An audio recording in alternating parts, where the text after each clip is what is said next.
You're listening to Bring Me the Axe. I'm Brian White. I'm one half of this morbid equation. I'm joined by my co-host and actual brother, Dave White. Hey, Dave, how you doing over there? Hello. I'm okay. It is still winter here, and I have had a goddamn chill all day that has invaded my body. And I'm like a grandmother in a fucking Victorian novel. I was wrapped in a blanket earlier trying to work. Shawl. It's like this giant fucking woolly blanket. And maybe I should just take a bath with like Epsom salts or something, because it was rough. It was rough for most of my morning. But, otherwise, can't really complain, I guess. I mean, I just did. But warm yourself up with a nice cup of Sanka. Pretty much, a fish sandwich. Oh, Jesus. That was terrible. Oh, I know. I'm good at that. So we practically grew up in neighborhood video stores, and the steady diet of utter garbage that those shops provided us with continues unabated to this day. There's nobody else I enjoy chopping it up with more about trashy movies than Dave. Just before we get into it, here's a little housekeeping. If you want to keep up with us between episodes, you can also find us on Instagram and Bring Me the Axe Pod. And Dave's over there at That Queerwolf. Have a good time. It's fun. You should follow us, if you do the whole Instagram thing. We've also got a sweet website now at bringmetheaxe.com. You can listen to all our past shows there, read the transcripts. You keep saying now, but it's been like a year. We had a sweet website for a year. We've had yeah. I don't know. It's just, that's what's in the notes, man. I read them as they come. I'm like Ron Burgundy over here. Oh, God. And if you don't know, we have another show called 99 Cent Rental, where we cover all manner of video store madness on the weeks that Bring Me the Axe is off. Our latest episode, covering the 1986 BMX cash-in Rad, is out now. And spoiler, I hated that movie. You don't give it. That's the treasure. It was bad. You gotta keep it under wraps, man. Just spoil the whole thing. That's out now. We'll be back next week with a look at Alan Arkush's 1983 rock and roll party movie, Get Crazy. I like that movie. I like that one a great deal also. So you can also contact us directly at bringmetheaxe@gmail.com. That's bringmetheaxepod@gmail.com. With any questions, comments, or suggestions, do let us know if there's a movie that you love and would like to hear us give it the business. And lastly, if you like what you hear, you can subscribe to us wherever you get your podcasts. We're on YouTube now. Search us by name and subscribe if you prefer to consume your podcasts that way. And you'd be doing us a favor by leaving us a 5-star review on Apple Podcasts and Spotify. I wish you would do it. I wish you would do that. Been a little while since I've seen the number climb, and it bums me out a little bit. Yeah, I think people should just do it. Because, look, I would like it if you did it, and I love you all very much. So yeah, that's what I have to say about that. All right, and if you listen on YouTube, you do us a favor, give the episode a like and leave a comment. We love hearing from you guys. You're all a lot of fun. I just want to get all that out of the way right at the top of the show, because originally we said we were going to be covering the 1991 mutant poodle and zombie picture, The Boneyard, but upon watching it, neither of us were left with much to say about it. So yeah, this one's kind of on me. I have seen this movie actually several times, and I got about 45 minutes into it, and I was like, I have fucking nothing to say about this movie. Yeah, I got a little ways in, and I was like, because I was sort of hoping that what we'd get out of that one is like a Blood Rage or an Elves, where we're just like incredulous the entire time. But like, as I'm watching it, I'm a little ways into it, and I'm like, we're just going to like shit on it the whole time. And this is coming on the heels of Rad, and I'd really rather not do that. Yeah. So yeah, sometimes a bad movie is just a bad movie.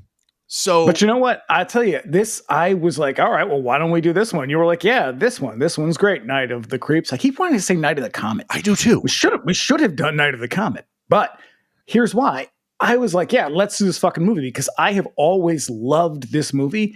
I'll tell you what, though, I'm coming away with I'm a little conflicted over this one now. I'm so with you because I discovered this movie on television. Mm-hmm. And this was a big TV one for me as well. Yeah. I mean, obviously we would have watched it together. So, and I loved it back then because it's silly and it's gory. And honestly, I think we saw it in 89 or 1990, like right around there. And so it's still kind of like in the era, but man, watching it now, like with a little bit of age behind me, And then you learn about it wasn't so much the movie part. I mean, it feels super dated and there's a lot of problems. But once I started really digging into Fred Dekker and these other dudes, and I was like, oh man, come on. It puts Jesus everything Christ. in a really nasty light. And yeah. So and after that, I just could not shake it. And apparently you've got something that you've been withholding and I'm waiting for it's not as good as I made. I mean, I made it seem like he's fucking Charles Manson. It's not. It's nothing that good. No. But I'll get there because when I got to this stuff, I was just like, oh Jesus Christ, this guy sucks. Yeah. Okay. Here's a taste. The night of the full is finally here for Chris, Cindy, and JC. It's going to be the best night of their lives. There's that song again from But Rat. Tonight is also the night of the creeps. From a world unknown comes a nightmare unimagined. First, they are under you, around you, on you, and then inside you. They get in through your mouth, and you walk around while they incubate, even if you're dead. They are a new breed of terror. Freeze! They are a different kind of horror. Zombies, exploding heads, creepy crawlies. We could have a little problem. The creeps are taking over. I got good news and bad news, girls. What? The good news is your dates are here. What's the bad news? They're dead. You have never had a night like this. Night of the creeps. If you scream, you're dead. I love that Tom Atkins though. Yeah. It's Night of the Creeps, man. It's that Night of the Creeps business. Tom Atkins always welcome in my house. Yeah. I was so pleased with him in this film. I'm pleased with him in all films, but especially this one. This is one where it was almost like Dekker was just like, you know what? Go on with you. Do what you want. It's like, that all that stuff you did in Halloween 3 and the stuff you did in The Fog, just do that. But give me some more stuff too. Give me 25% more. Yeah. Warning before we get rolling, we're basically going to talk about this movie from beginning to end. Spoilers to follow. So let's run the facts, shall we? Mm-hmm. Yeah. The year was 1986. I was 5 years old. Year of our Lord. I was 11. So here's some other movies that were released that year. All right. 1986. Neon Maniacs. Ugh. A movie that they released even though it was not finished. And it's terrible. It's pretty bad. I mean, even if it had been finished, it still would be terrible. I don't know. It looked like they were like, let's make some cool monsters and then we'll give them something to do. And then they ran out of money 4 times. Is that what Tangerine Dream? Is that the one they did the soundtrack for that? I don't think so. I'm not sure who did the soundtrack for it. No. Also in 86, here's the polar opposite of that. Aliens came out in 1986. Oh, I've heard of that movie. Yeah. Good movie right there. I heard it's very good. Mm-hmm. Also in 86, we had The Wraith. I have a special place in my heart for that film for reasons that I really truly do not understand. I find it really wonderful. It is cheesy as hell. It's very silly. It is like a movie that everyone sleepwalks through. It's it's hard to argue with Clint Howard and a ghost car. Yeah, Clint Howard is not an attractive man to begin with. Apologies to all the Clint Howard stans out there, or Clint Howard himself if he's listening. Yeah, to this. I'm really sorry, Clint. I love your movies. And they go out of their way to make him look ridiculous. He looks like a big toe. His name is Rughead. Yeah, because his hair is crazy in it. Mm-hmm. Yeah. Let's see. 86 also brought us Invaders from Mars. Oh yeah, it's pretty good. It's a pretty good one. And lastly, rounding it out, Friday the 13th Part 6 came out in 1986. That is not a very good movie. I enjoy that one a great deal. It's a nice rebound from Part 5. Listen, you're wrong because I love Part 5. I know, and you're weird. But I'm gonna let you go with that because you're not the only one. So here's a little casting crew for us. All right. The director is a man named Fred Dekker, and he was a script doctor of note. Now, Fred's career isn't terribly expansive, but he did drop 2 of the genre's most enduring cult flicks of the 1980s. This one and The Monster Squad. Also very good. Yeah. No more. Well, I mean, who knows? Maybe we'll watch it at some point, and I'll be like, "Wow, that was a terrible film. Yeah. Here's the thing. No Wolfman jokes. I don't get that fucking joke at all because here's why. Wolves have nards. Yeah. Mans have nards. Yeah.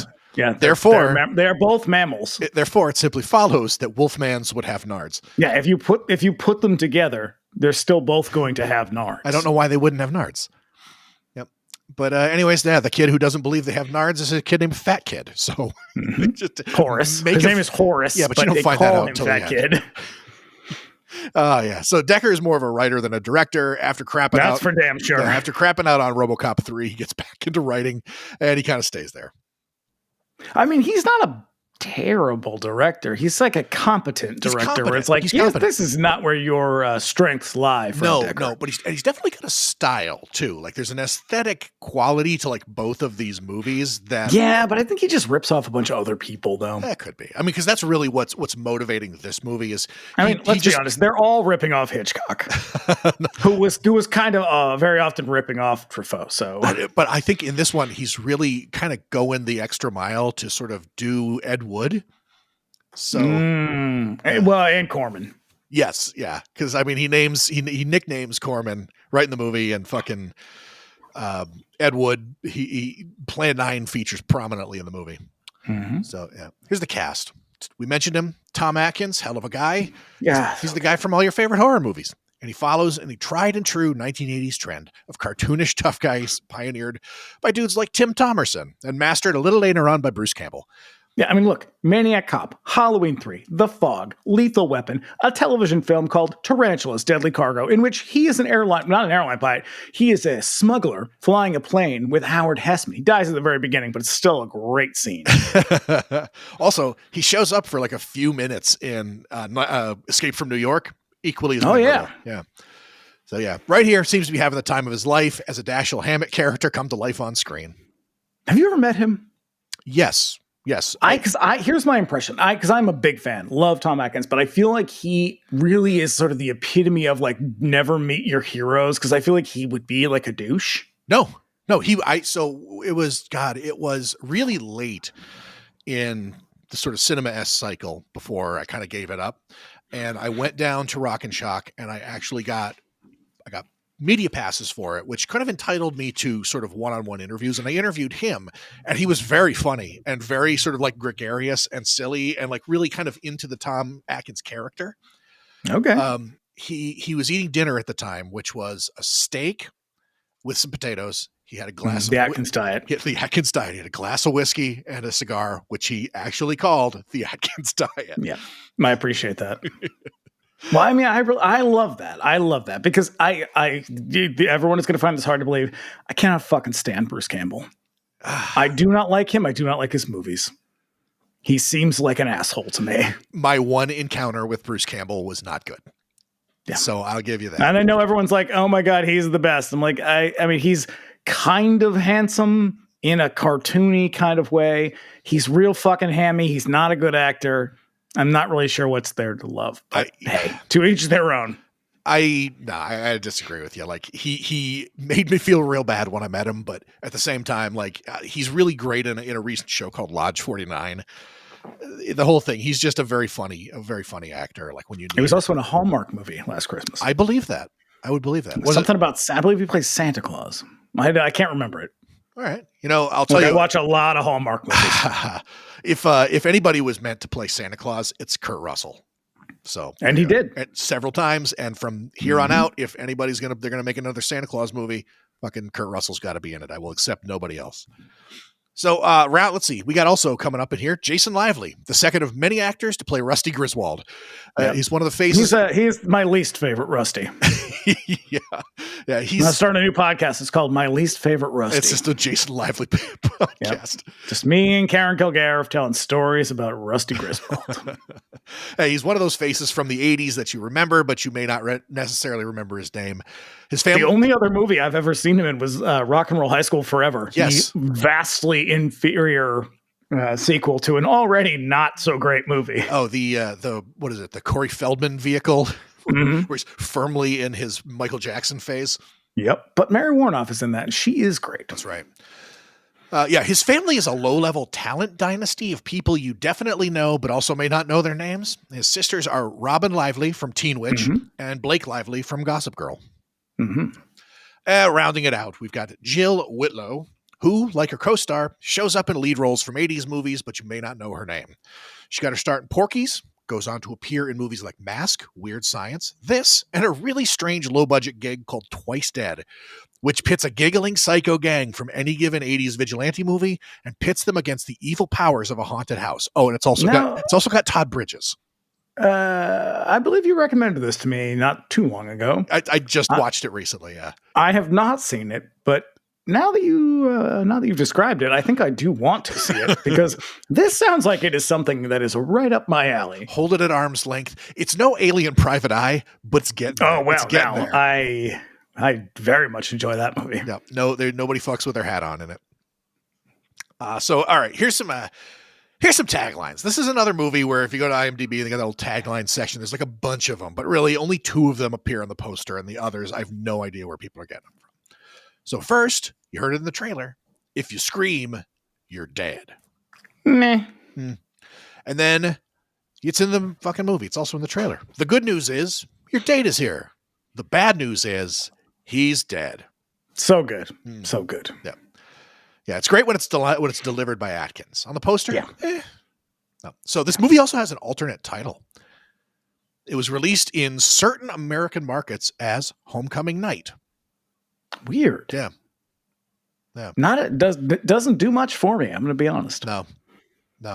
So this movie was produced for an undisclosed sum of money, and then the movie ends up getting killed at the box office, pulling down significantly less than $1 million. But it was which is weird because it was actually pretty well received critically. Oh no shit. Yeah. I saw a review that had the balls to be like the special effects are bad, which no, they're fucking not. But also, it was only released to 70 theaters in the country. This lands really early on the whole TriStar thing. So, like, maybe, I don't know. Because, let's see, Rad came out from TriStar the same year and also was a goddamn dud. So, who knows, man? Maybe they were just soaking up the losses on Rad. But when did this one came out in, like, October, right? I did not. Actually, I didn't look. I'm sure it did. A horror movie. I think it came out in October. Yeah, no, it was pretty well reviewed. I mean, it wasn't heavily reviewed though. I did have a little bit of trouble coming up with some stuff. Yeah, but for the most part, it was just sort of like, it's fun. It's not super good. Like, it's not great, but go see it. You'll have a good time. That's kind of the consensus. I'm not even going to bother reading it because there were really no standout, no choice cuts. Yeah, no, that's a good. That's a good synopsis. Overall, like I came away the same way, not in love with it, but it's a good time. You could do a lot worse.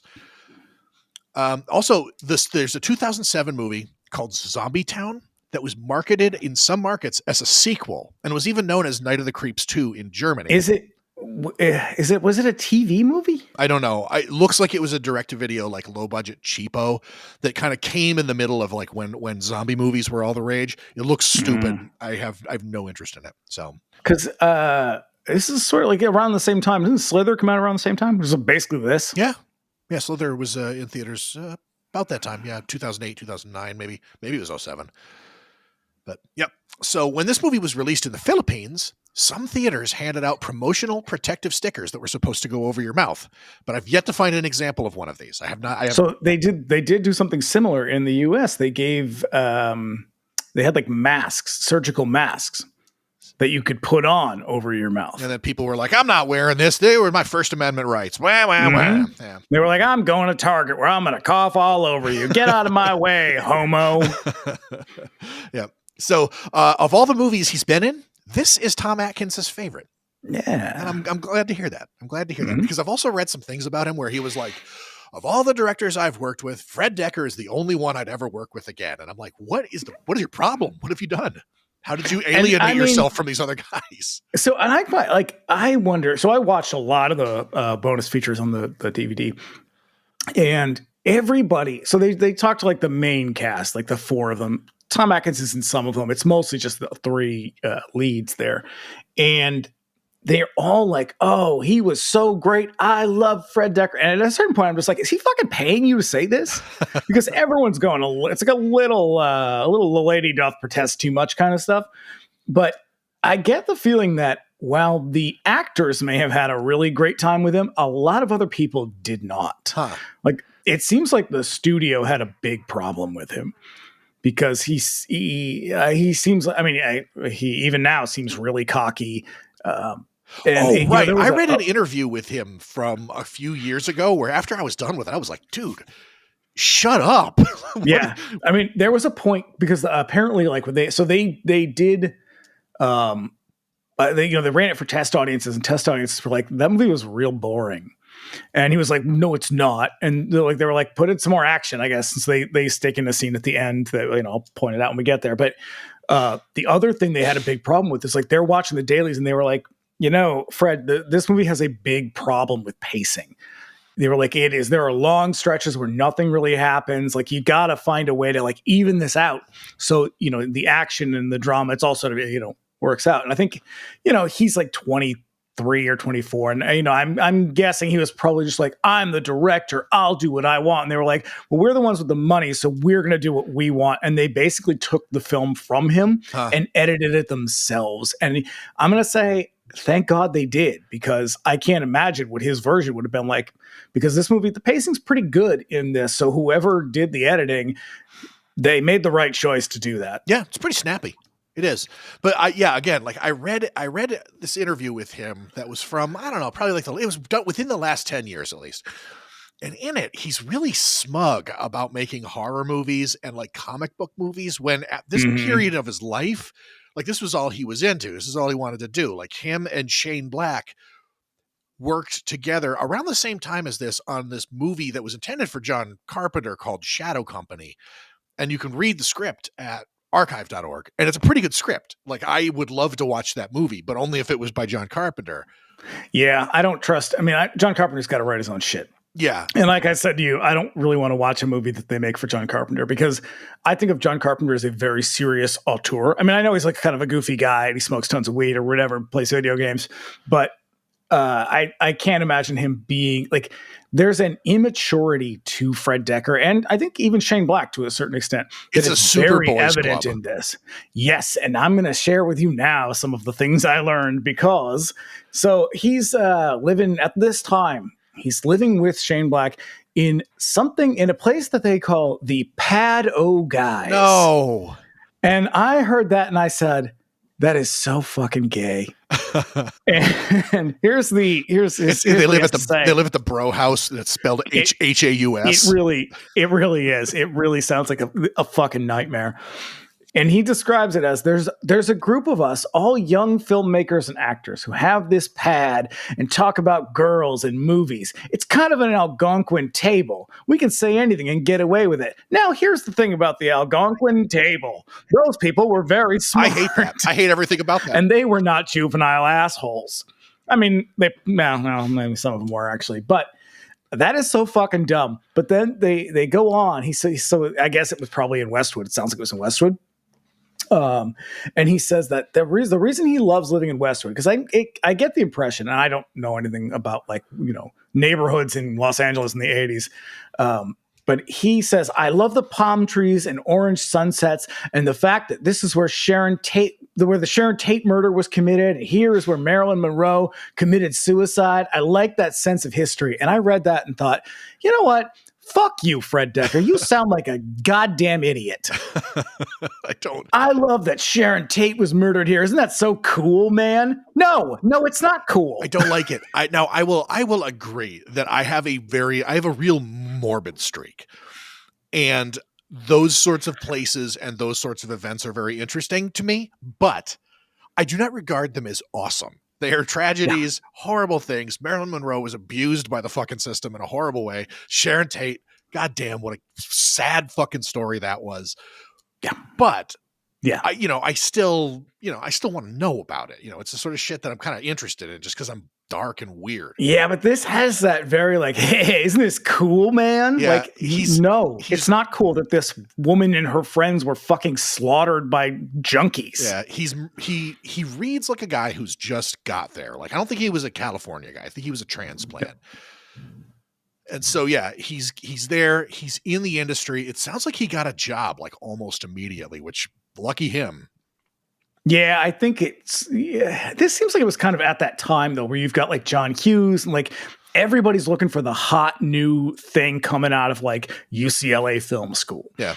And he just comes off like such a fucking piece of shit, like entitled, young, like middle-class white guy who's so oblivious to the fact that like there's a whole world around him that is far worse off than he is. And he seems to revel in that way. Like I feel like Quentin Tarantino does as well. Yes. Where he's like, I love slumming it and watching, going to the, the grindhouse theaters. And it's like, oh, fuck off. This is so exhausting. Yeah, you know what this is? This is a case of he was a young guy who got right out of school and he probably sold a spec. I say sold, but he probably got a spec script into a theater or into a studio.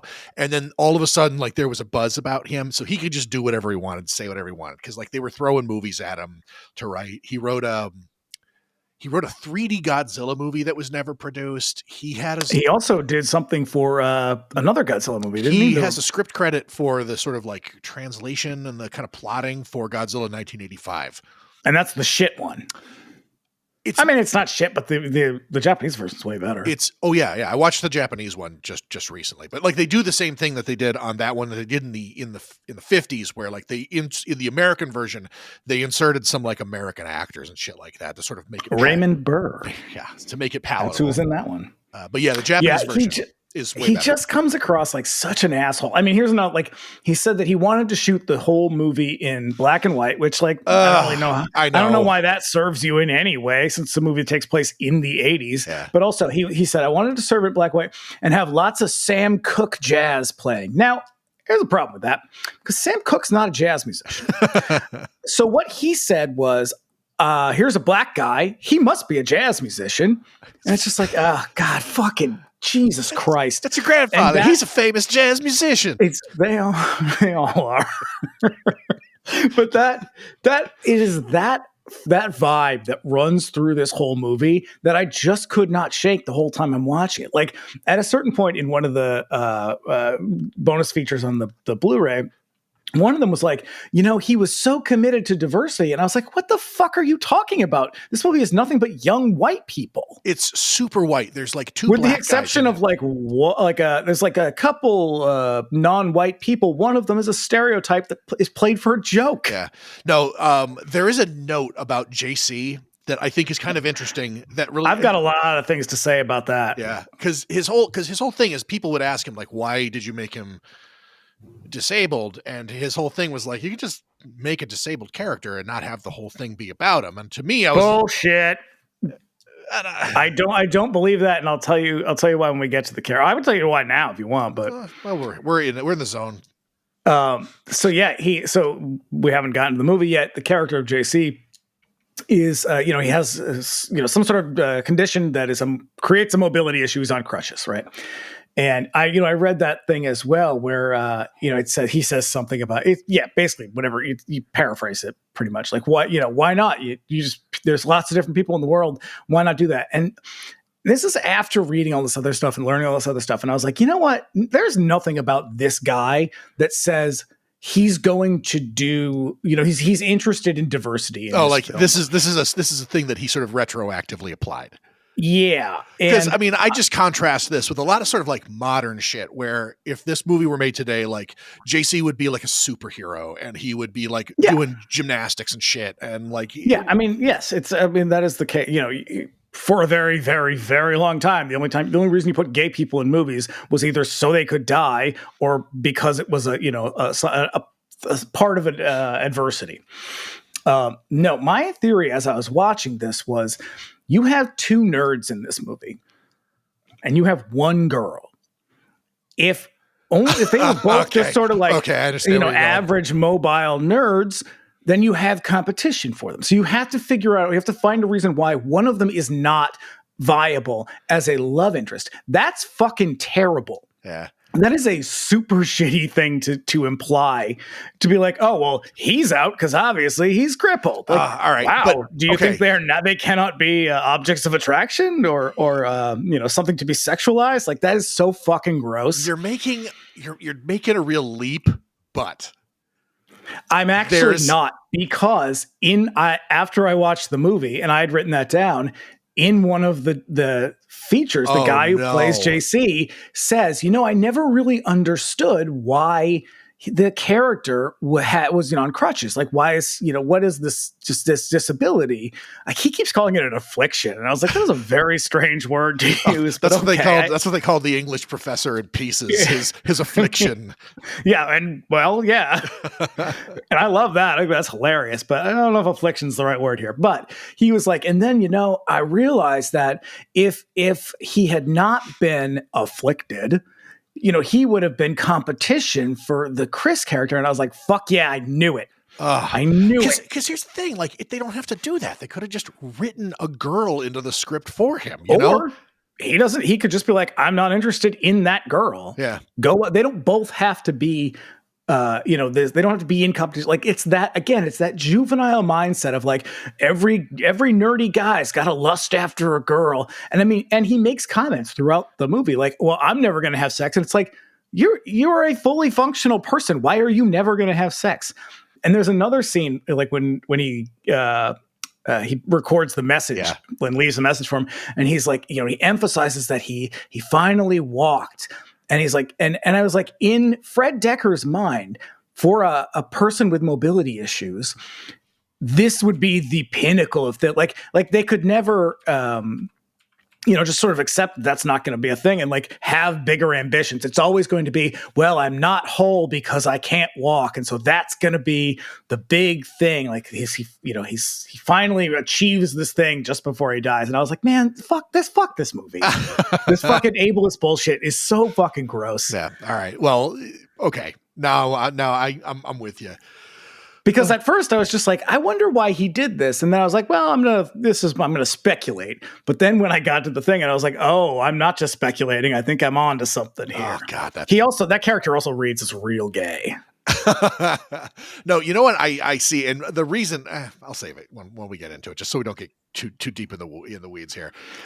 But yeah, so this movie takes place at Corman University. Features a whole shitload of characters named after horror movie directors. We got Carpenter, Romero, Hooper, Cronenberg, Cameron. Which again it feels like that kind of Tarantino thing. Like I'm so knowledgeable, and I'm like, oh God, fucking grow up. There's other movies. Carpenter has done this himself in like but he has fully admitted the only reason he does this is because he's terrible at coming up with names for characters. So he just grabs the first one he can think of. Yeah.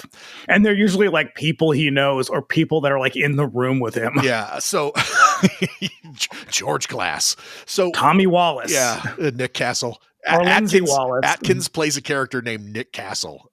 Mm-hmm. So yeah. For whatever reason, this, like you said, this drives me nuts when movies do this. But since nobody ever name checks Steve Miner, I don't mind. Good for him. Yeah, I do. I kind of appreciated that one. So Dekker intended to shoot the entire movie in black and white, which honestly, that would have sucked. But for why? And I think this is probably why the studio was really frustrated with him, was just like, you keep making these arbitrary, dumb decisions that don't make any sense. And this is our fucking money you're doing it with. He's definitely feeling himself. Like he probably, at least, I mean, he probably was not, but just sort of in his head was like, oh shit, I'm a hot property in Hollywood right now. Well, yeah, because when he gave it to the guy who ended up producing it, I can't remember his name off the top of my head, but that guy was like, he fucking loved it and took it around to like other people to try to get financing. And he was like, you got to read this. It's so good. So like people were really into it. And admittedly, it's a good script. I think the writing of this movie is great. I love it. I think it's a good story. I hate some of the characters, but I love certain other characters. So yeah, but yeah, speaking of the script, Dekker wrote the script in a single week. And as honestly, as much as I enjoy this movie, it kind of shows. This movie is 100% a rough draft. So, it's very Bradburian of him. Just whatever comes out on the or Bukowskian of him, I guess. So shall we do it? All right. So we open on the creaky hallways of an alien spaceship. We open in Star Wars, where several lumps of clay are running down a hallway, shooting laser blasters at one another. I love it because those little pink alien guys, they look like one of my cats. They got my note says that ass though. Zing! There's a sudden burst of action as the little pink alien comes running down the hallway and he's carrying a cylinder. He's just he's so cute. Feels very like Full Moon, like Empire Video to me. Yeah, like there's something real low budge about it because it is kind of cheap, and I wouldn't be surprised if like in this case just he didn't have a huge budget. I have no idea what the budget on this movie was, but it was probably bigger than your average movie of this. Like this was studio sci-fi horror. So he had a little bit of wiggle room, but he probably leaned into the kind of crappier aspects of it just because this is sort of the foundation that he's laying as. I mean, yeah, it works. It works because he's going for. He's going for homage. And as homage, it works. Yeah. After a certain point, I was like, oh shit, he's doing a modern version of Plan 9. Yeah, but he keeps like, and even in like the the supplemental shit I was reading, he keeps going back to, and everybody else keeps going back to Roger Corman, and with the implication being, Corman made all this cheesy knockoff shit, and that is true. Corman did make a lot of cheesy knockoff shit, but Roger Corman was actually a very good director. Yeah, he was very smart, very good. It was his business model that made him come across as a little bit cheesy because he cranked shit out in order to make lots of money. He was incredibly smart. But I kind of resent when people are just like, oh, all that B-movie schlock that he made. It's like, yeah, he was really, really smart and cranked shit out. But he was also a really good director. Also, I mean, well, that's to Corman's thing. Like the reason that that also kind of upset, like, it bums me out too, because he was a businessman. And he was trying to make money, but he was trying to make money off of cheap movies that had heart. Yeah. Some of them, they're not very good, but a lot of them are. Like a lot of Corman movies, the produced, like the movies, the stuff that he was directly involved with, like that really had a heavy hand in. It's all really wonderful. It may be some of it's really low budget and some of it's not great, but it's still fun. Yeah, like he definitely hits a point where he kind of stops giving a fuck. But that doesn't. Well, that's when he starts to hand shit off at the, Yeah, but that doesn't happen until the 90s. Like even in the 80s, he's doing okay. But yeah, fucking. It's sort of a similar to what like Guillermo del Toro does, where it's sort of like, I'll do one for them so I can do one for me. Yeah. Yeah. It's very similar to that. So I always bristle a little bit when people kind of shit on Roger Corman, like, oh, like he was the schlockmeister. And it's like, he's not. He's actually a very good director. He just cranks shit out because, you got to make money if you want to keep making movies. Yeah. Yep. So this little guy, he's running around carrying a cylinder. He's being chased by other little pink aliens who are trying to stop him from getting whatever is in that cylinder off the ship. And they're not successful, though. And it manages to flush the cylinder out into space where it goes tumbling into the abyss. And then hard cut. Yep. Put your head on my shoulder. And I don't know if this hard cut works very well because it's a little bit jarring. And there's a couple times in this where there's a cut from like a real hard cut. And I'm just like, that is rough, man. Yeah. It's a little jerky because they're going to do it again coming up. So yeah, we cut to Sorority Row, 1959. Johnny there to pick up his girl Pam at the sorority house amid news reports that there's an escaped lunatic on the run. Listen, I have, since the first time I saw this, which I'm going to guess was probably late 80s, I have a good decade and a half, if not more, with a very vivid memory of this scene, but I could never pinpoint what the movie was until finally in like 2005 or whatever, I watched it and was like, oh my God, it's that fucking movie. Yeah. Yeah. So she just broke up with her boo, Ray, and they go out to the makeout point to look at the stars. And that's literally what they're doing. Everybody else is making out. But and if you've ever seen The Blob, it's the same fucking movie. He is literally lifting the next 10 minutes of this movie are just directly lifted from The Blob. Yeah.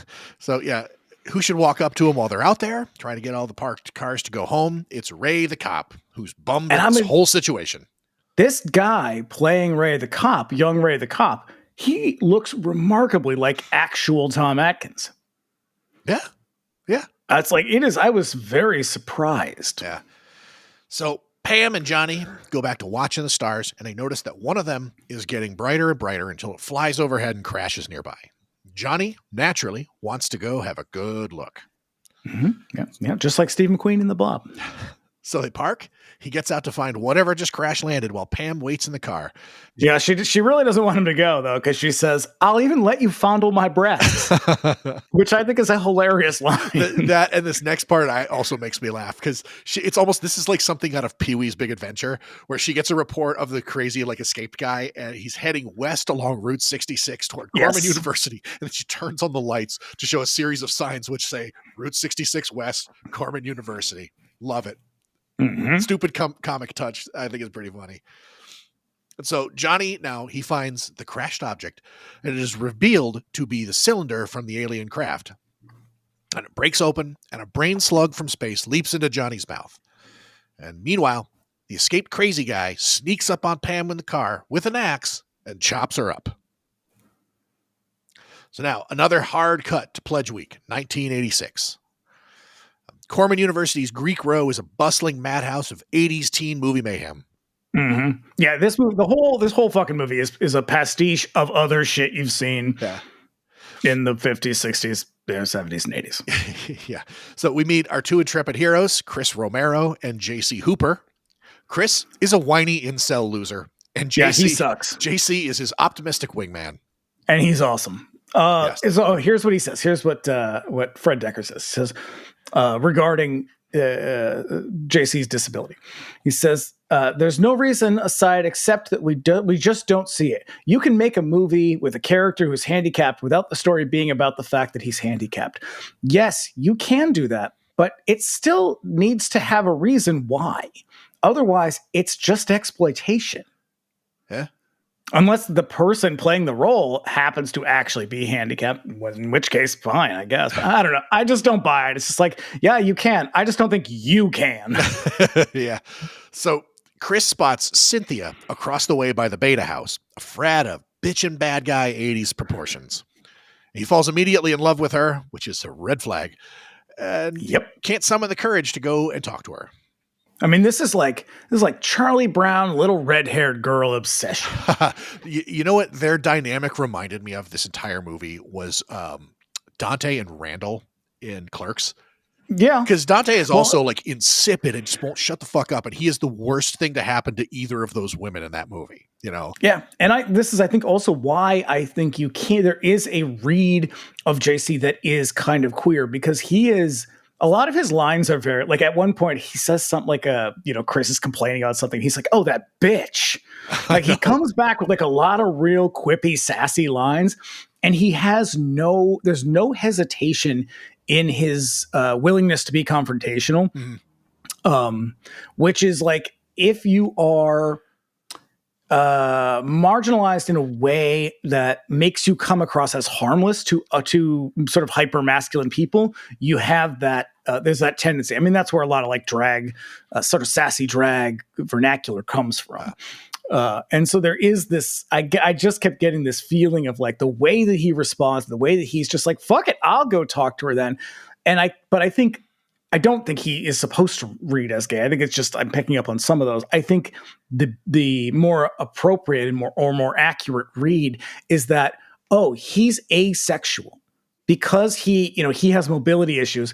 He knows he'll never get a girlfriend, so he can just go and say whatever he wants. He's not intimidated by girls because they're just never going to be interested in him. And that is fucked. I mean, it serves the movie in a way that I kind of like. I like this character a lot, and I like the actor who's playing the character, and I think the lines are great. But I think when you dig into it, it's but that's why. He's definitely one of my favorite parts of the movie because his lines are quippy and they're funny, and there's a camp about him that's a lot of fun. He's very silly, and the thing is he balances out the Chris character, who just moans and whines. Who's just fucking insufferable. He's awful. And once you lose JC, because you do lose him not early on, but halfway through. And then all you've got is the hilarity of Tom Atkins to carry you through. And he's not in it that much. No. So Chris and JC head into the Beta House to join a rockin' party that's going on. And the whole place couldn't possibly be anymore in 1986. It looks like the set decorators from Miami Vice just set the place up with furnishings generously provided by the Sharper Image. But God, you recycled that, man. I can't believe you did it. It's a good line. Shut the fuck up. Look, all the times that we bitch about like how the 80s are sort of inaccurately portrayed, this is what we're talking about. You know, there's fucking, you may as well have just like propped up Spuds MacKenzie at the corner somewhere doing a keg stand, surrounded by women in like wet t-shirts and like neon beer signs. The Swedish bikini team. Yeah, it is like, this is nobody's reality. No, but this, I do recall like around 1986, like a lot of the shit that you would buy like in stores, like Spencer Gifts type stuff, and like it all kind of had this like neon pastel kind of color, but nobody had a place that like looked like this or like no, because you would have looked like you were fucking. It would have been like big, like they would have been like, did you hire a 13-year-old boy to decorate this room? Yeah, like like no, we hired him to make the fucking movie. It only exists like in movies. Like you only like Ferris Bueller's room looks like this only in movies. They do the same thing. You ever seen the movie 3 O'Clock High? Like I have. I was just listening to the soundtrack the other day. It's another situation like that where that kid's room is just impossibly 80s. But yeah, but that stuff did exist. It's just that nobody owned it in volume, and nobody had like an interior decorator like that was setting up their fucking pad in their frat house like that. It was like we all had little bits and pieces of it, like a neon beer sign and like a fucking poster with like Slurms McKenzie on it and shit. So it's accurate a little bit, but it's a real sort of exaggeration. It's definitely not like the sort of like back to the 80s accounts you see on Instagram where it's like a fucking bedroom with like a pastel guitar and shit. Like it's ridiculous. You want to hear a funny thing about those back to the 80s accounts? I saw one the other day that was it was a meme, and it was a picture of a desk, and like underneath it was like Gen X or like something about like Gen X bomb shelter or something, and I was just like, I think you might be very confused about where these generations fall on the timeline. I know. The person who made that meme is probably like 16. Yeah. Yeah. So at this party, Chris spots Cynthia in the part. She's in this party talking to a jock with a unibrow and admits defeat before the movie has even started. But JC is going to perpetrate a gambit to get her away from the jock guy, and it works. But she has a boyfriend, you see. Not the jock guy, somebody even worse, but he doesn't tell this to Chris. Yeah, it's 35-year-old Brad. Yep. So Chris, being a gigantic weenie baby, assumes the worst about this girl and decides that if she's going to take him seriously, he has to join a frat, and contrives to join the Beta Frat, which is staffed by every jock frat stereotype from the 80s and headed up by the Bradster. This is also very similar to the kind of setup in Vamp. Yes. Yeah, they're like, we need into this frat. We got to set up a party. We got to get in. Except that those guys like almost act like they don't need the frat. Right. They just need the money. Yes. And the strippers. And the stripper vampires. Mm-hmm. So he tasks Chris and JC with a challenge to prove that they're serious about pledging the frat. Yeah, or, pledging the fat as well, as it were. That's going to go on the merch. Pledging the fat. Cut to a laboratory basement as character actor of note David Paymer saunters into frame and forgets the code to open the door to his secure lab door. Now, Saint Elsewhere was on at this time, right? Yeah. So he was on Saint Elsewhere pretty much the whole time. I do believe so, yeah. So he's basically like, this is sort of a nod to his character at the hospital. It was a St. Eligius, I believe, was their hospital. Why do I know that? I have no idea. I have no idea other than the fact that Ed Begley Jr. was on that show and that it has a really weird ending. But yeah, that show was on until 1988. So let's see. He leaves to make a phone call to get the code because he forgets it at the door. And he walks in. In walks Chris and JC, who reveal that the task given them by the Betas is to steal a corpse and drop it on the steps of a rival frat. And then they accidentally open the door. And in this lab, they find Johnny, the dude from 1959. Yep. On a hot guy in a tank of goo. On ice in a cryogenic chamber. They got him on ice. Now look, if someone was like, hey, you got to go steal a corpse, I'd be like, first of all, flat out no. That sounds gross as hell. But if for some reason I was like, okay, I guess I have to do this because, it's an 80s movie and I have to comply. If I got to the hospital and I was like, what corpse do I want to steal? Is it the one that's in the big tank of goo? No, don't take the one in the big tank of goo. You never do that. No, but why also, is that the guy you take? But he's the first one that they see, and they're nervous. I would look for another one. I would kill David Paymer and take him. They really want to get into that frat. Yeah, Jesus. So inevitably, they open the chamber and the corpse falls out. But before they can get it out of there, Johnny's corpse suddenly grabs Chris and they run away, screaming like banshees. Oh, no. Oh, no. Yep. Yes, but no. I knew you'd like that. Oh. At least I didn't do the accent. That's true. That's true. Even I'm not going to do that. Running past the science guy who goes in to find the body on the floor. But upon inspection, Johnny grabs the science guy and a brain slug flies out of his mouth and into science guy. No more David Paymer. No. Well, we get a little bit more of him. Naked David Paymer. That's true. Back at their dorm, they have a Randall and Dante moment because JC won't take anything seriously. Chris is a baby who won't stop moaning about how girls don't like him. I do kind of like that he's just like, hey, man, fuck you. Yeah. Because it's like that's exactly how all of us are feeling. I mean, that's exactly how I'm going to feel for the rest of the movie, pretty much. Yeah. But I do like that he kind of goes on that rant. It's like the end of Clerks when finally he says, I'm not even supposed to be here today. And Randall's like, shut the fuck up, and gives him hell about the whole thing. And you know what? I think Clerks has a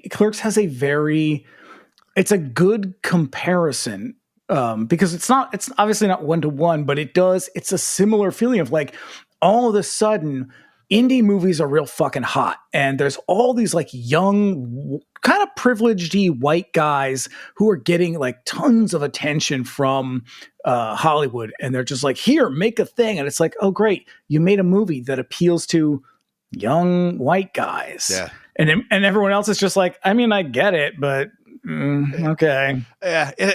Clerks had pretty broad appeal, honestly, but it's a movie. Okay.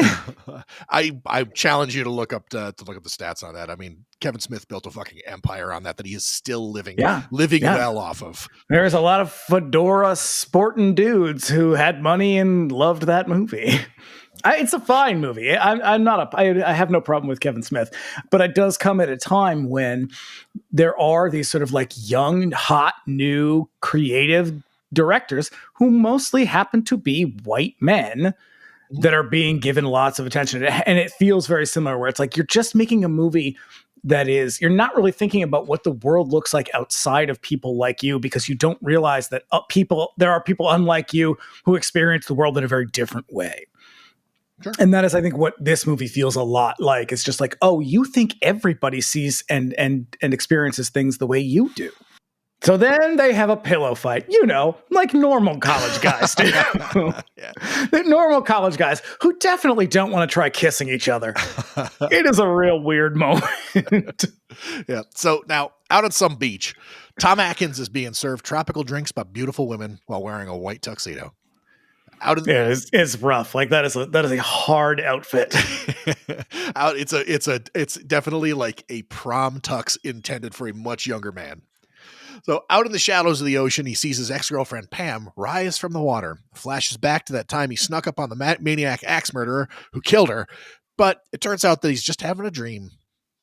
And in the dream, he's drinking like a big coconut drink. Yeah. You put the lime in the coconut and you throw the can away. So I'm going to get another one in too. So the phone rings and he answers it. What does he say? Thrill me. Yeah, his catchphrase for the movie is awesome. And now it doesn't always make sense, but it always sounds great coming from him. I don't understand it. It doesn't make sense. It's probably, I wonder if he just came up with it and was like, hey, I got a great idea. And he was just like, sure, that's cool. And so he does it and does it and does it. And everybody just loves it. Like I feel like he could do he could anything. Like one of the early Fright Rags t-shirts was just a picture of him with the shotgun. And it just says thrill me on it. I mean, he could every single time he could answer the phone and be like, ahoy, hoy. And I would just be like, great. Put that on a fucking t-shirt. Yep, perfect.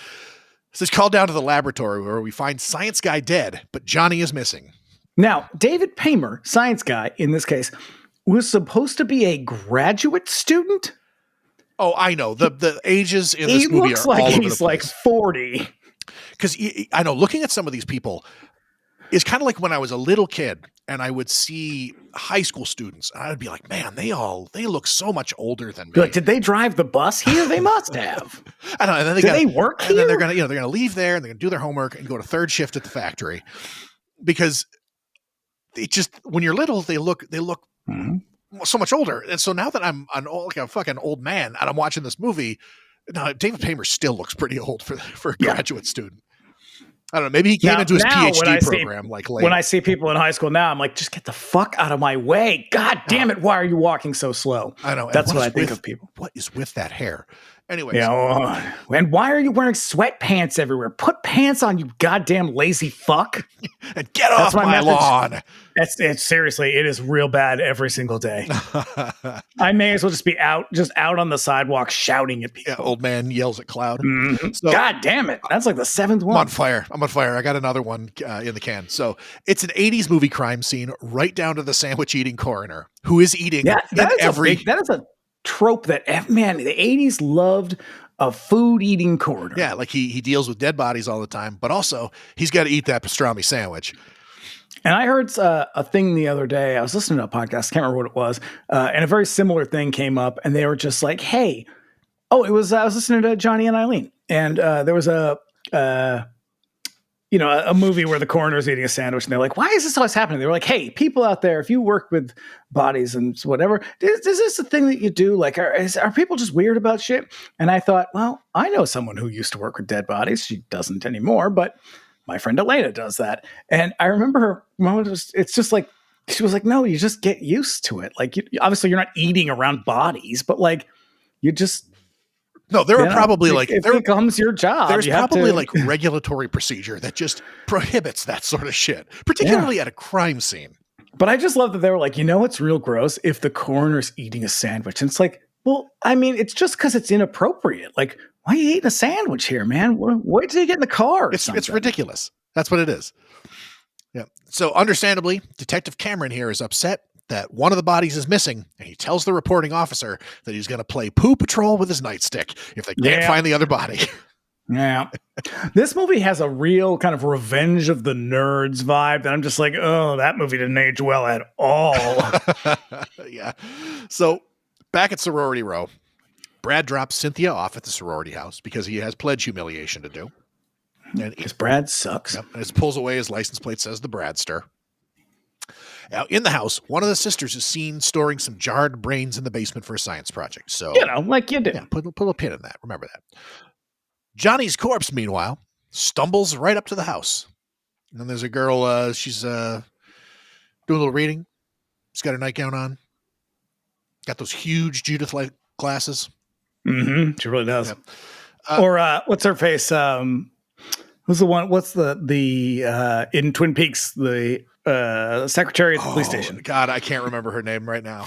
The one who's also in Don't Tell Mom Babysitter's Dead. Yeah. So, yeah, but before anything else happens, there's a jump scare cat. Mm-hmm. So now Johnny climbs up to Cynthia's window. Presumably the room that used to be Pam's room, I'm thinking. Okay. Yeah. He taps on the glass to get her attention, and she sees him all jacked up and possessed by alien brain slugs. And then his head splits open, and more brain slugs fall out, and it's kind of gross. They're just slithering all over the place. And those are motorized slugs. That's cool because they move real neat. It's a great effect. Like, I think the effects in general. Is this Greg Nicotero? This is Howard Berger and Kurtzman. But I don't believe Nicotero. But it's Nicotero because he's in the movie. Oh, so maybe he's in the movie because Berger's in the movie too. They both are. So maybe this is a real like K&B joint, like real early. Yeah, but I mean the effects in this are great, and I think anyway, like if people are complaining about them, like I don't know, put it up against any other fucking movie from the 80s that didn't have a Star Wars budget or even did have a Star Wars budget. Yeah. Yeah, this probably did have the equivalent budget of Star Wars in 1977, but like you just stretch a dollar way different in 1986. I'll tell you what, though, the fabrics on the furniture in the sorority house, Jesus, real flammable type materials. Yeah. And oh man, real ugly. A little bit of Scotch Guard. Yeah. Yep. So yeah, when we see one of those slugs go down into the basement where there are brains. Yeah, where you keep your brains, You keep the brains. at the sorority house. This is where I keep my brains at the sorority house. Where else are you going to store some brains? You can't do it on the campus. Oh, my teacher asked me if I could keep these brains in the house. Is that cool? No, What? You can't leave them in your trunk. It's a whole thing. Get out of here with this contrived bullshit. You got to have a setup for the ending, though.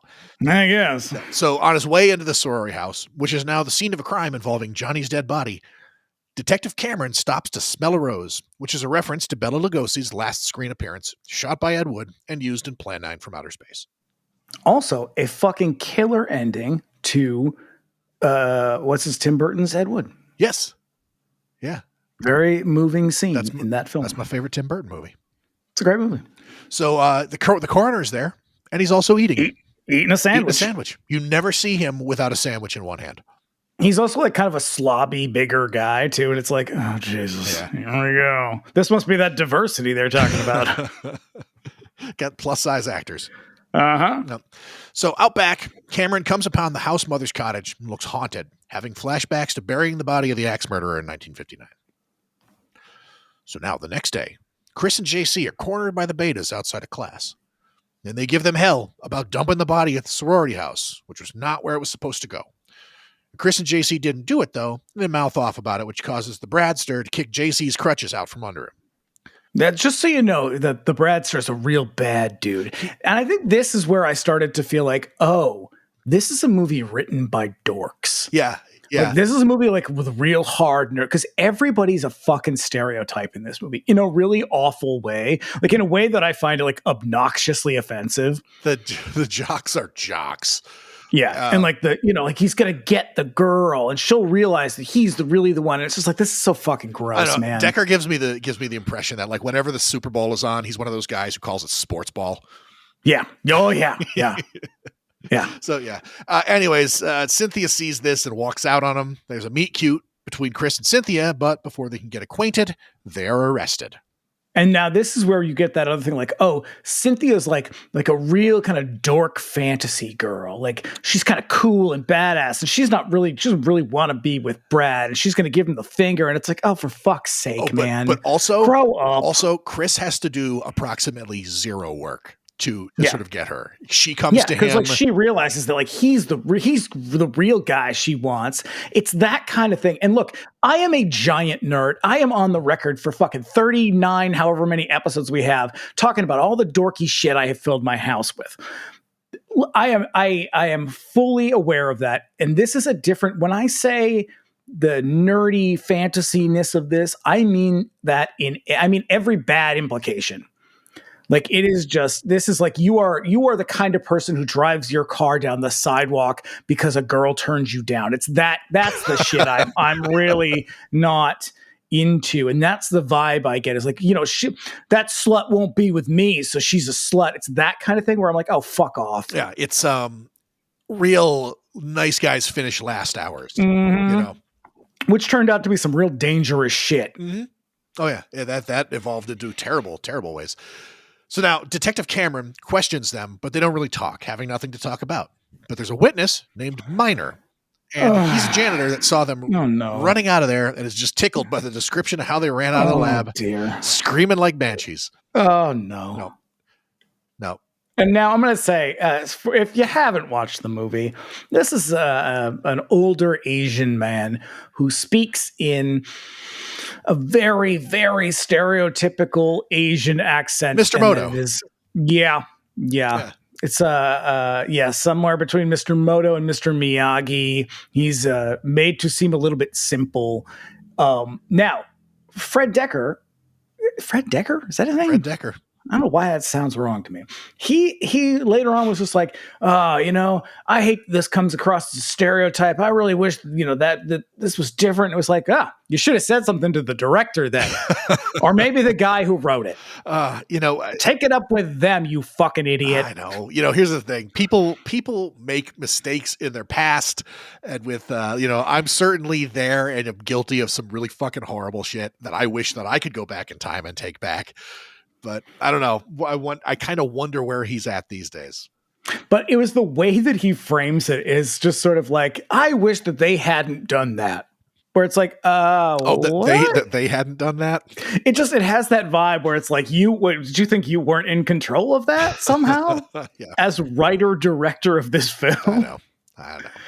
It's and now look, it is the same as the Chinese restaurant scene in A Christmas Story. A Christmas Story, where it's like, do I laugh? Yes, because it's delightful. Is it offensive? Yes. Yeah.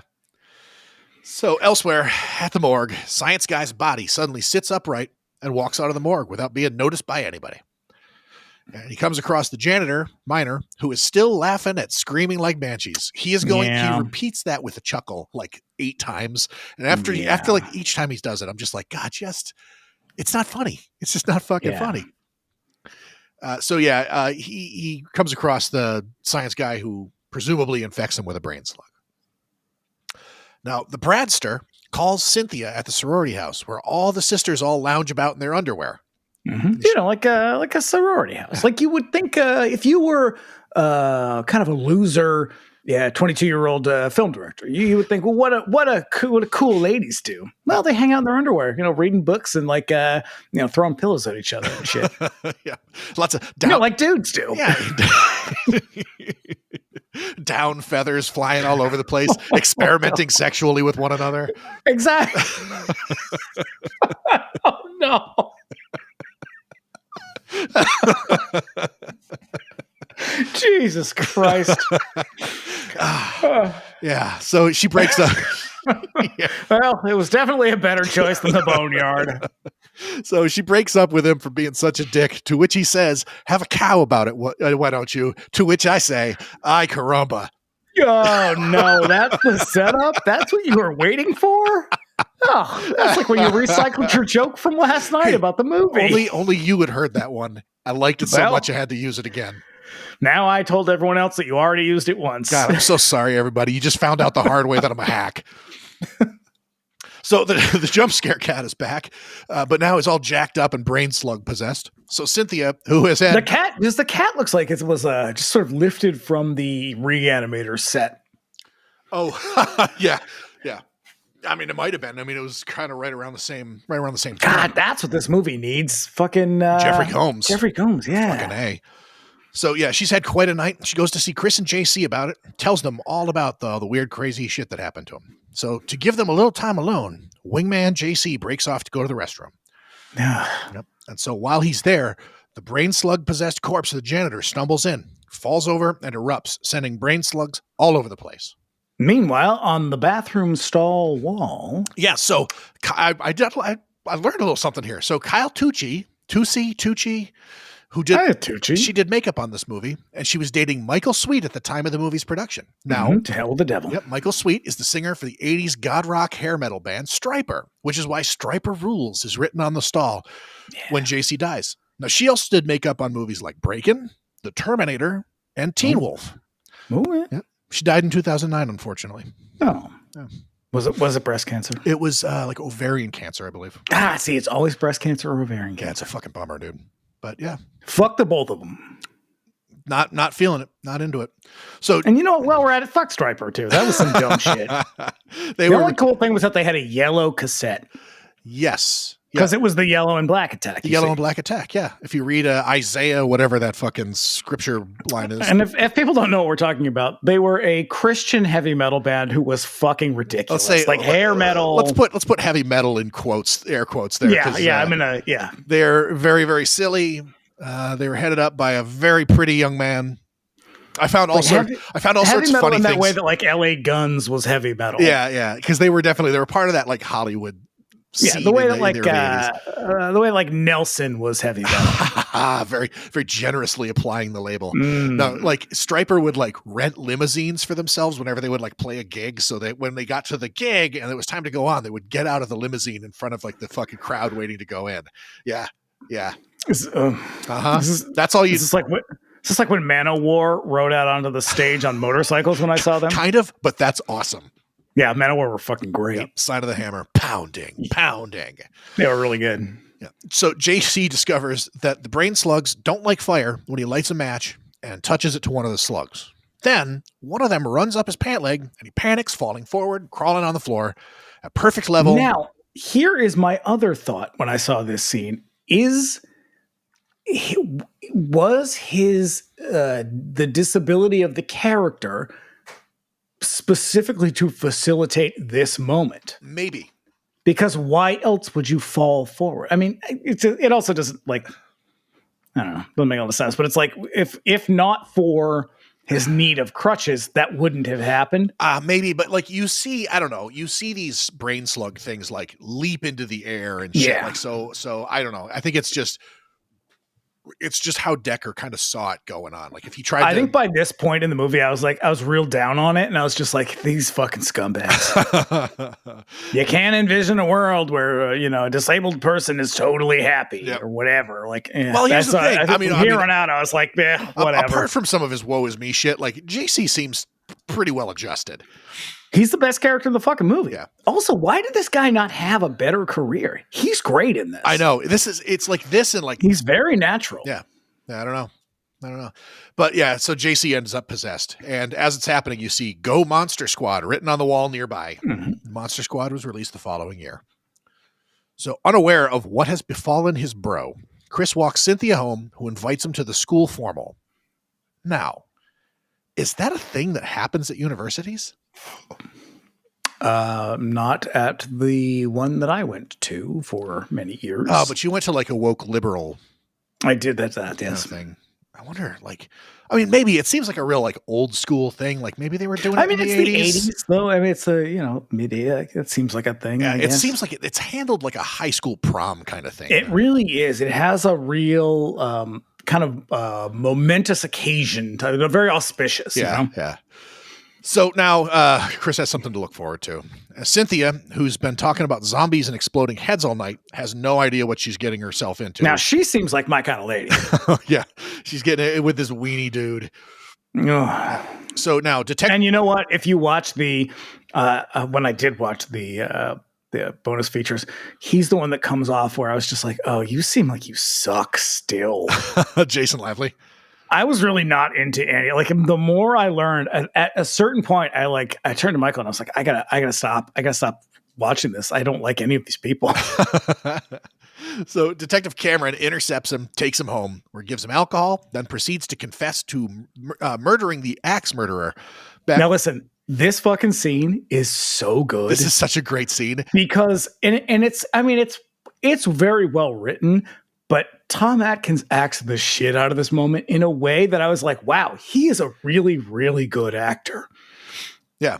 Because this monologue is, in a way, hilarious, but he sells it so seriously that I was just like, this is kind of tough. There's a couple of exchanges because it's Tom Atkins' monologue and he says stuff and then he'll occasionally break and ask a question to which Jason, like Lively's character Chris, responds. But then at one point he responds as though he's not even listening to it. Yes, it's so fucking funny. It's perfect. It is so good. And it's like the more I was watching this and I'm like, God, he is such a great actor. I love him. He's so funny in this too. He really elevates this movie. I think without him in this role, I mean, maybe you could find someone who's sort of similarly qualified for it. There were a lot of great kind of character-y actors in the 80s that maybe could have done it, but he does it so well because he is fucking stone sober in this moment where he is just lost in his own thoughts and just kind of talking as though he's talking to the wall. Yeah, because he says something like, and he's like, and then you know what I did next? And he goes, like Chris is like, should you be telling me this? And he goes, pretty close, and keeps going. It's so great. It is so great. God, I love him. Yeah, so what he ends up doing is he shot this guy with a shotgun after stalking him, and he buried the body in a vacant lot that's now occupied by the sorority house where the house mother's cottage is currently occupied.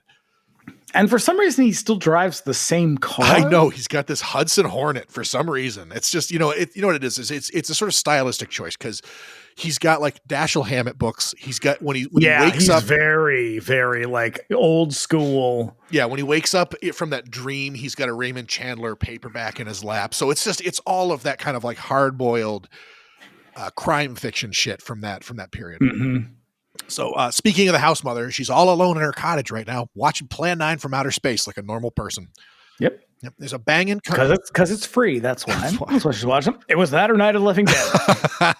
And so there's a banging coming from the floor, and when it turns into smashing as someone is breaking their way into her cottage, Michael Jackson Thriller style, it's the undead axe murderer who murders her with an axe. Looks an awful lot like one of the zombies from Return of the Living Dead. Yeah, it's a little like, because it's desiccated. Which it turns out Fred Dekker does not like Return of the Living Dead. I mean, presumably because he has bad taste, but I don't know why else. Where did you see this opinion? Because I don't know. He says it in the commentary. Wow, lame.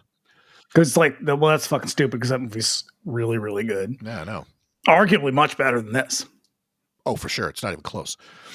So Cameron arrives at the crime scene in time for the body to be carried out. The coroner is there eating. The axe murderer is out wandering around, though. A couple of patrol cops spot him. The rest of them descend on him, but find a desiccated corpse, which they eagerly gun down, sending brain slugs everywhere. Meanwhile, the boys are getting ready for the formal. And they're being real sexy and playful, like you do with your bros. So the next day, everybody's getting ready for the formal. Sorority girls are running around in their underwear because this is a movie made by dudes in the 80s. Yep. The frat bros are getting ready, and so is Chris. But also, brain slugs are running around all over the place. So Chris is getting ready. He finds a tape recording left for him by JC. On the tape, JC's voice is all messed up. He explains that the slugs got him. It's a good line read, though. It's a good, It is. It's cool. It's a very nice little touch because it's creepy. Like his voice is like modulated a little bit. Again, I don't know why this guy didn't have a better career. He's fucking maybe this was it. Like this, he was like, I'm gonna shoot my shot, and then he was like, well, that was all I had in me. Yeah. He's in a few other things, but not really much else. Oh, that's too bad. So he explains to him that the slugs got him, but he's good to tell Chris that fire will kill the slugs. Chris finds his body in the boiler room under the dorms. God, the 80s loved a boiler room. Yeah, Nightmare on Elm Street really set the pace. The slugs are dead from the heat of the boiler. Now, elsewhere, the bros load into a party bus to go to the formal. Brad, distraught, is pacing outside of Cynthia's sorority. He comes upon the house mother's dog, which has a brain slug in it, and now it's in Brad too. And Brad's look is very peculiar, like even by 80s bad guy standards. Like it's like a peroxided, like hair dried, blown thing with a pop collar and shit. Fucking sharp. It's very much like, what if Pony Boy were twice the size and a total cunt? Yeah. Stay gold. Back at Cameron's place, he has the house all closed up. This is so great. The gas stove flooding the house with gas so he can blow himself up. But when an insistent knocking rouses him, he finds Chris there looking for help, destroying the slugs, which is apparently all he needs to put off suicide. But he looks so disheveled. Yeah. His eyes are all red. He's kind of very harried. It's fantastic. Yeah. The bus driver. I love Tom Atkins. He's the fucking best. A saint. Who needs to be beatified. So what do I got to do? Is there an application for that, or is there someone I can talk to? The Pope. Okay. Well, operator, get me the Pope, please. He's just so nice. So the bus driver for the bros nearly hits the dog and flips the bus. In a very large Marge kind of animated way, where it's like, what? Why did you even bother to do that? I think that he does that because George Miller does that in Mad Max and Road Warrior. Oh, where George Miller, infinitely better director. Yeah, because when the toe cutter gets killed, he does that thing where he's about to get hit by the truck and his eyes bug out of his face. And then I think the Humongous also dies that way. Oh, God. So again, we're back to this sort of pastiche bullshit where it's like, you're not very original, are you? Yeah. Which again brings me to my complaints about people like Tarantino and Eli Roth, where it's like, oh, you just keep making other people's movies. I get it, because if I were in the sort of position where they were like, here's, $5 million, make the movie you want to make, I would probably also have a lot of fun with it and just be like, here's all my favorite shit in one movie. That's why these people make one or two movies and don't make much more. Well, sure. Yeah. Cause I mean, even the Monster Squad is like an homage, right? So there's not much going on. And so when he writes, some of his shit's really good. He's got. The dialogue in this movie is snapping, crackling, popping. He's got some script credits for I believe he's got a script credit for Predator and Lethal Weapon, and he wrote the last Predator movie that I thought was pretty good. Yeah. So So, back at the police station, a wild Dick Miller appears. Oh, God, I love Dick Love Miller. it. Love a Dick Miller cameo. Love that he's playing Walter Paisley again, because you know what? Dick Miller spent his entire life playing the same goddamn character. Yeah. But it goes back to the Corman thing.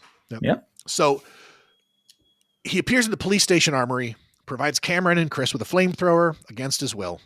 Yeah, again, more fucking awesome Tom Atkins dialogue. Yeah. He's very... He delivers these moments. He delivers like crazy wild guy moments so well. Yeah. So when he just sort of like cocks the gun and points it at him, and he's like, "Yep, I think we're gonna need it." Yeah, because what I need is just a old fashioned flamethrower. You know, we got to really get the heavy artillery out. You know, I love that Dick Miller's like, "Look, it's real tricky. Yeah, like it's just like a thing you've got around. Like it, you just have one. You have one in the artillery room or whatever." I had the same thing. I was like, I realize that police stations are pretty militarized these days, but I don't know if they got a flamethrower. This doesn't seem like one that they would have. No. So now we cut to the sorority house. Undead Brad is pounding on the door. Suzanne Snyder from Killer Clowns from Outer Space and Return of the Living Dead Part 2 makes an appearance here. Well, you know what? They can't all be gems. No. Also, the bros are all dead at the bus crash site, but they get up and they walk around anyway. And these are some really good looking zombies too. Yep, all in their 30s. Every one of them. I know they're all just PhD dudes. And you know, at this point, I realized Barry Dvorak's score does nothing for this movie. I saw his name and I was like, oh shit, I like his music a lot. I love Barry Dvorak. I cannot remember any music from this that's not a licensed track. I mean, there is a score to it. It's bland, it's flat, it does nothing for the movie. Yeah. Which it's like he's just kind of phoning it in. I know he spent it all on the fucking Warriors and. No, I'll tell you, I got a score of his the other day for a movie called RPM that I'd never heard of. I've never heard of it either. It's him, Perry Botkin, who did the music for Silent Night, Deadly Night. Yep. The music, and Melanie, that singer from the early 70s. I'm unfamiliar with her. She sang that. I've got a brand new pair of roller skates. Oh, no shit, her. Okay. And I had never heard of this fucking movie. Great soundtrack though. That's cool. And, that's this segment in Barry Dvorak corner. Yeah. So Cynthia, completely oblivious to the Bradster's current status of dead, breaks up with him on the porch of the sorority house as his head begins to split. And does she really, is this supposed to be kind of like a cute moment where she's like, she just doesn't notice? Because Brad's pretty fucking mangled looking. Yeah. Yeah. And he's got the dead eyes that all the zombies got too. Yeah. Yeah. But Cameron and Chris are there in time and they shoot him, delivering the finishing touch of a flame to kill the slugs. Yep. And so now the bros then arrive and they lay siege to the sorority house. And Cynthia and Chris systematically kill the bros, wipe out the slugs, but end up cornered at the side of the house in a tool shed. So this is the moment that they added in because test audiences were like, this movie's fucking boring. Yeah. Which is like, this is where you added action in? Like, this whole fucking ending is nonstop action. Maybe you should have put this in somewhere else. I know. Yeah, but there's some great kill scenes here. There's like exploding heads, and there's a zombie who gets run over with a lawnmower like a couple of years before Dead Alive. This is when Tom Atkins really goes for it. Oh, that's right. And then he does that thing where it looks like the room is spinning around him as he's shooting. I should have got my Tom Atkins doll and had him sitting with me here. That'd be great. He just directly address him. He's over there in the corner with his beer accessories. That's right.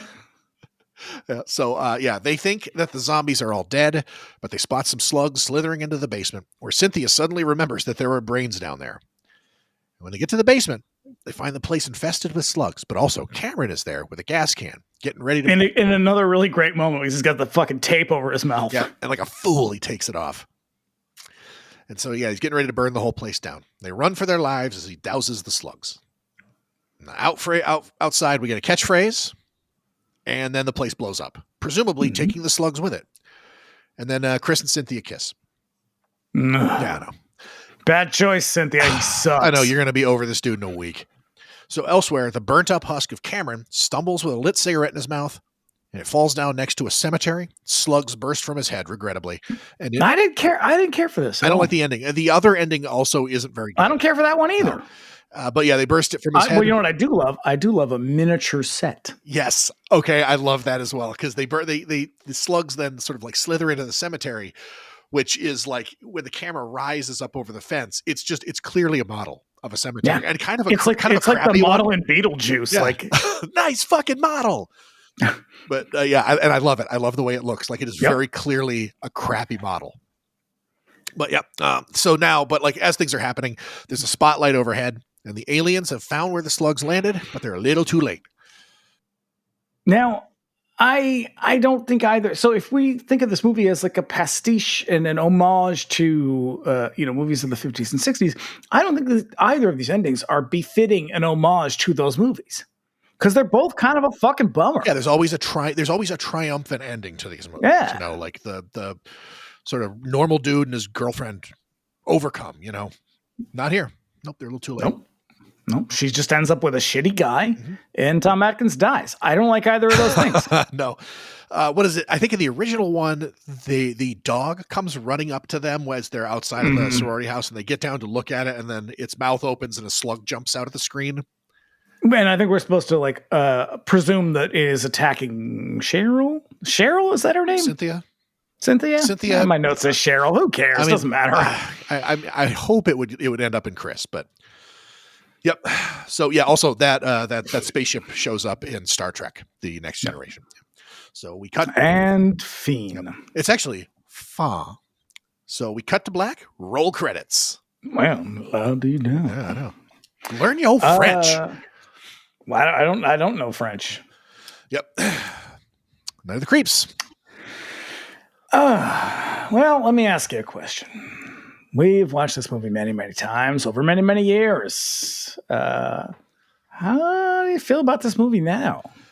I got mixed feelings on it. I used to just love it and sort of hold it up as kind of like an unsung classic of the 1980s. Mm-hmm. But then I got older and sort of saw what these dudes are really like in life, and kind of went out of my way to differentiate myself, put a little distance between me and those kind of guys. And so now when I see it again, I do not care for it. Yeah. Same. But this nice guys finish last bullshit, this kind of revenge of the nerds thing, like, yeah, because there was sort of a time in the kind of paleo internet, like when all of a sudden, like nerds became this cause, science, like the cause to celebrate, Big Bang Theory, like that, Bazinga, fucking Neil deGrasse Tyson, and Bill Nye, and all that shit. And then we all quickly realize, but you're also fucking jerks about shit. Yeah, because once they ended up in sort of like a weird position where everybody just like couldn't shut up about him, like Elon Musk. You suddenly sort of saw this like vengeful, like revanchist approach to everything that they did that kind of took the shine off of that like nerds. Yeah, and that's when everybody realized, the problem isn't that you're a dork. The problem is that you're a fucking jerk. Yeah, that you're very. That's why nobody likes you. It's not because you're not cool or you're not a jock. It's because you're an asshole. It's because you're angry and you take your anger out on people, sometimes in really violent ways. Yeah, you're projecting some real weird shit. Yeah, but setting that aside. See, I couldn't set that aside. The movie, it pervaded the entire experience for me in a way that I was just like, wow, I loved this movie, and now I don't love this movie. Yeah, I do. I can say like I think the writing is really smart. It's really witty. It's irreverent in a way that feels modern and still works in a lot of ways. I think that it pays homage to things that I love very much, and that I think that still feels fresh. It's just this other shit that really kind of undermines all of that in a way that I'm like, this leaves a bad taste in my mouth. Right? Like I'm not like I do not foresee myself watching this movie again, like in the near future, but with the sort of glaring exception of this kind of like angry nerd quality that's sort of pervasive throughout the entire thing. It's just this ubiquitous quality to the movie. It's not without its charms. And but I'll tell you what it was for me, because I thought about this a lot, because I was like, what makes us different? Because we watch these 80s movies and the 70s movies, and we've watched a billion more than this. And those are also full of really harmful, awful stereotypes and tons of misogyny and homophobia and racism. And we're able to set that aside. And I think where I landed with that is that in most cases, or at least in the cases where I can set that aside, it's simply a product of the era. Like that is just how everybody was. Or if it's not directly how they were, they just ignored it and because it didn't affect them. Yeah. In this case, though, it is informing the movie itself. It is the person who is writing it is so heavily influenced and injecting those feelings into the movie. Mhm. And I think that's what I can't get by. Yeah. Is that like, this is not just a byproduct of being something from the 80s. This is a thing that the writer director really seemed to feel at the time and really Yes. still Okay. seems to feel. So that's what makes the difference, I think, is that in other cases of movies that were also just wildly offensive, that was just kind of the attitude. And it's harmful. It is and par it's- for the course it's- of 70s and 80s. Like, that is the way culture was. And in a lot of ways, that is still the way culture is. Yeah, it's harmful and it's shitty, but there's no personal quality to it. It doesn't feel like people were putting it in there to sort of like stick it to the gays or you know. Right. Yeah. It's the difference between, is this movie telling me how to feel, or is it just, that is just present because that is the way the world was? Yeah, right. So, yeah. But that said, like, it doesn't ruin the whole thing for me because we get a really fucking awesome, probably one of my favorite Tom Atkins characters. Yes. I think for me, it's this, The Fog, and Maniac Cop. Yeah. Just, he's so fucking In funny that in order. this. He's so fucking funny in this. I cannot stress that enough because I don't feel like he really gets to do jokey shit. He's always, you know, a stoic. Which is a shame because, god damn it, he is so fucking good. When it comes to these comedic moments, these beats, he is so fucking good with the timing, and the delivery is incredible. Yep. He's always a stoic I guess, silver fox, and I really wish that he got more chances to be funny. Watch it for that, if for no other reason. Yep. Well, what are we doing next? Oh, well, I'm glad you asked, because this here, Bring Me the Axe, will be back in 2 weeks when we are watching The Fun House. Ooh, yes. Yeah. It's a Toby Hooper joint that I have not seen in a very long time. I remember enjoying that. I hope it is not ruined for me. But it might be because Toby Hooper was equally weird. No, I watched it just recently. Within the last couple of months. I think I was on the road for work at the time. I just put it on one night as I was going to bed, and I enjoyed it a great deal. It's a very, very strange movie, and it's got what's his name? He plays Winslow Leach in Phantom of the Paradise. William Finley. William Finley. He's got a very small part in it that is one of the most memorable characters in the whole thing, and I'm really looking forward to seeing this one again. And hey, in the meantime, you've got 99 Cent Rental. We're doing Get Crazy. Get Crazy. Yet another movie where we're going to talk about Sparks. Yep. Or you can you go back and listen to Rad, or listen to me complain about Rad. For once, you also get to hear me complain about Rad. Mm-hmm. So sorry to spoil it. Please listen to it anyways. So we'll see you in 2 or 1. They're both.